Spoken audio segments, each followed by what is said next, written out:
अस्सलाम वालेकुम स्टूडेंट्स, कैसे हैं आप सब? ठीक ठाक हैं? आप देख रहे हैं चैनल सर वकार वहीद। आज 4 जनवरी और कल 5 जनवरी आपका टेस्ट होने वाला है और आज 4 जनवरी को आपको फेसबुक पे सुबह 9 बजे से लेके 9 बजे एक वीडियो मिली होगी, 11 बजे मिली होगी, राइट 1 बजे, और इसी तरह हमारे सर वकार वहीद की चैनल पे भी पूरा दिन पंजाब पुलिस की तैयारी की वीडियोस आपको मिलती जा रही हैं।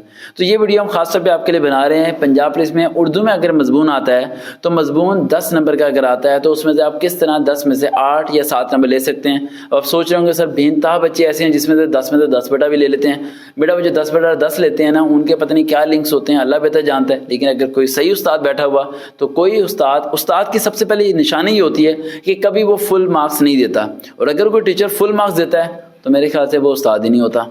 ठीक है, क्योंकि टीचर का काम तो मिस्टेक्स को फाइंड आउट करना होता है, बच्चों को इनकरेज तो करना होता है, लेकिन कहीं ना कहीं उसकी वीकनेस को उसके सामने शो भी करना पड़ता है। तो उर्दू का जो मजमून आएगा बेनतहा बच्चे उसमें गलत लिख के आते हैं और अपनी तरफ से नॉलेज पुट करना शुरू कर देते हैं।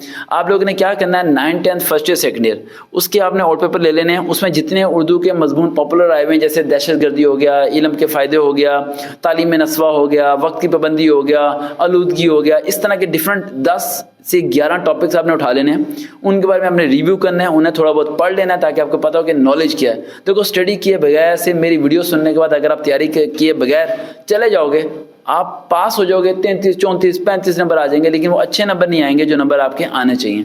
तो मैं जो आपको बता रहा हूँ उस पर अमल करना, पूरा दिन ऐसे मेहनत करो जैसे कि कल तुम्हारा बोर्ड का पेपर होने वाला है, फिर तुम्हारे अच्छे नंबर आएंगे। मैं बड़ी बार एक अल्फाज बोलता हूँ कि अगर बोर्ड के पेपर से पहले, ये सुन रहे हैं हमाद अजहर, बोर्ड के पेपर से पहले कोई बच्चा बोर्ड के पेपर से एक दिन पहले सुबह फजर की नमाज के बाद वो बैठ जाए एक जगह पर और ईशा की नमाज तक उसी जगह पर बैठा रहे, वहीं खाना खाए, वहीं नमाज पढ़े और वहीं पे पढ़ता रहे, और अगले दिन पेपर देने चला जाए, चाहे वो पूरा दिन गलत भी याद करता रहे, अल्लाह उसे कभी फेल नहीं करता। जब आप फेल होते हो या आपकी सप्ली आती है तो एक बार ठंडे दिमाग से मेरी इस बात को रिवाइज करके सोचना, या किसी जॉब में आप फेल हो तो रिवाइज करके देखना कि आपकी मेहनत में कमी होती है। मैंने ये बड़ी ऑब्जर्व किया, मेहनत इतनी करो कि अल्लाह फरिश्ते भेजते कि यार इस बंदे को कामयाब करो। जब आप 2 घंटे पढ़ने के बाद आप पेपर में रिजल्ट आता है और आप कहते हो जी मैं फेल हो गया, मैंने तो बड़ी मेहनत की थी, तो उस टाइम ये वीडियो देख लेना, आपको पता चलेगा कि आपने नुक्ता बराबर भी मेहनत नहीं की। कंटिन्यूसली हार्ड वर्किंग जो होती है ना, वो इंसान को मंजिल तक पहुंचाती है।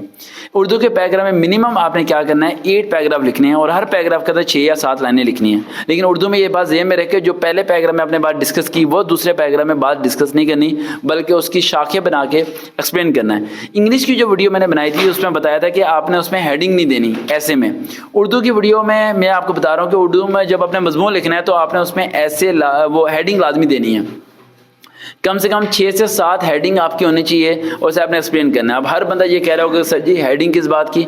उर्दू के मजमून में अगर आप हेडिंग देंगे तो आपके लिए एक्सप्लेन करना आसान होगा और चेकर आपके मजमून को नहीं पड़ेगा, आप सिर्फ हेडिंग को पढ़ेगा, और अगर हेडिंग सही हुई तो टिक लगा के नंबर दे देगा। समझ आ रही मेरी बात? इस तरीके से ट्रिक को फॉलो करें, इंशाल्लाह अच्छे नंबर आएंगे। और लास्ट ट्रिक आपको पता है और रात को ही अपलोड होगा, राइट, देखना मत भूलिएगा, लास्ट ट्रिक को फॉलो अप कीजिएगा ताकि आप पंजाब पुलिस की MCQs जो से हैं 40 MCQs या 50 MCQs जो आएंगे, राइट, उनमें ज़्यादा मार्क्स हासिल कर सकें। देखते हैं चैनल सर वकार वहीद, फेसबुक पर जाकर सर्च करें वकार वहीद, फॉलो अप कीजिए। दोबारा मुलाकात होगी। अल्लाह हाफिज़।